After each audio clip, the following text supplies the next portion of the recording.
आज हम आपके लिए ऑनलाइन क्लास के माध्यम से भारतेंदु हरिचंद जी के द्वारा विरचित यमुना छवि का जो पद है उसको लेकर के आए हैं। यह अंतिम पद है और इस अंतिम पद में भारतेंदु हरिचंद जी ने यमुना छवि का, यमुना की शोभा का, यमुना की सुंदरता का किस प्रकार से वर्णन किया है।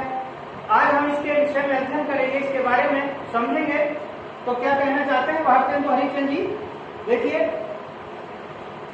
भारतेंदु हरिचंद जी कहते हैं, अरे कूजत कहूं कलहंस कहूं मंजत पारावत और कहूं कारणवा उड़त कहूं जल कुक्कुट धावत चक्रवाक कहूं बसत कहूं बक ध्यान लगावत और सुख पिक जल कहूं पियत कहूं भ्रमरावली गावत कहूं तट पर नाचत मोर बहुरोर विविध पक्षी करत और जलपान नहान कर सुख भरे तट शोभा सब जिए धरत।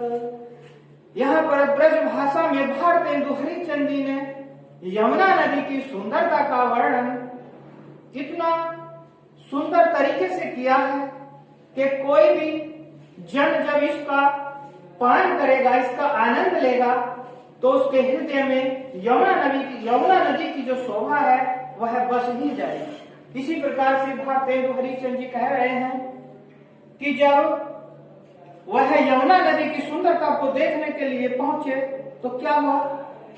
कूजत कहूं कलहंस, कूजत कहते हैं कूकना, बोलना, कूजत कूकना बोलना, कहूं माने कहीं, कलहंस बहुत सारे हंस हैं और उसमें यमुना नदी के किनारे जब वह पहुंचे तो यमुना नदी के किनारे का वर्णन करते हुए कहते हैं कि यमुना नदी के किनारे उन्होंने देखा कि कहीं पर तो यमुना नदी के किनारे जो राजहंस हैं, कलहंस हैं, वह बोलते हुए नजर आ रहे हैं। और कहीं क्या देखते हैं कि कहीं मंजत पारावत, पारावत कहते हैं कबूतर को, किसे कहते हैं? कबूतर को।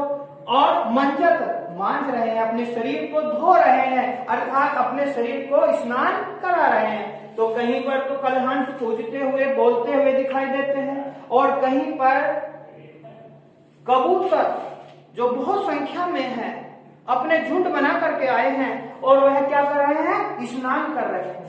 आगे देखिए, कहूं कारडो उड़त कहूं, और कहीं पर कारडो का पक्षी जो होता है वो क्या कर रहा है? उड़ रहे हैं। पानी पर क्या कर रहे हैं? पानी के किनारे किनारे, जल के किनारे किनारे उड़ रहे हैं। और कहीं जल कुक्कुट धावत, ये जल मुर्गियां होती हैं।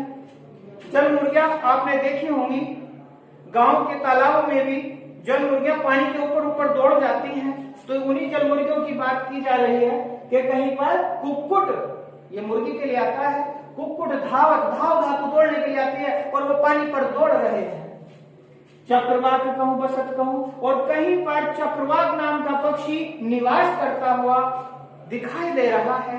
तो कहीं पर वक ध्यान लगावत, वक माने वगले होते हैं और ध्यान लगाए बैठे हैं कि स्वच्छ पानी में, स्वच्छ जल में यमुना नदी के मछली आए, मीन आए और वो उसको ध्यान लगाए बैठे हैं कि कब उसको शिकारी की भांति उसको पकड़ लें।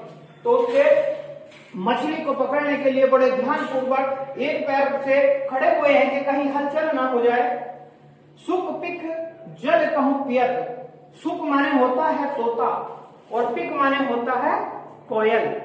पिक कोयल और सुख कहते हैं तोते को। तो कहीं पर बहुत सारे तोते, कोयले क्या कर रहे हैं? जल का पान कर रहे हैं, पियत पी रहे हैं, जल को पी रहे हैं। तो कहीं भ्रमरावली गावत, तो कहीं पर जल के ऊपर मानो वहां जल में कमल खिले हुए हो और उसमें क्या कर रहे हो? जैसे कमल खिले होते हैं उन पर भ्रमरावली, अवली कहते हैं पंक्ति को, बहुत सारे पंक्तिबद्ध तरीके से भ्रमर आते हैं और कुछ ना कुछ ऐसा लग रहा है जैसे वो उस जल की सुंदरता को देख करके कुछ गीत गुनगुना रहे हो। तत्पश्चात क्या कहा है भारतेंदु जी ने कि कहूं तट पर नाचत मोर, और कहीं पर किनारे उसकी सुंदरता को देख करके मोर बड़े प्रसन्नचित हो रहे हैं और वो नृत्य कर रहे हैं, वह नाच रहे हैं प्रसन्न होकर के।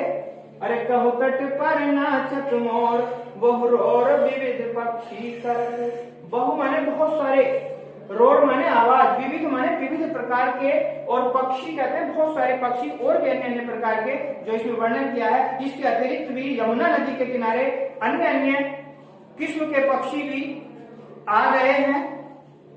अब क्या हो रहा है कि जलपान नहान करी सुख, अरे भैया सारे पक्षी जलपान कर रहे हैं, उस जल को पी रहे हैं और क्या कर रहे हैं, नहान, नहान कहते हैं स्नान करना।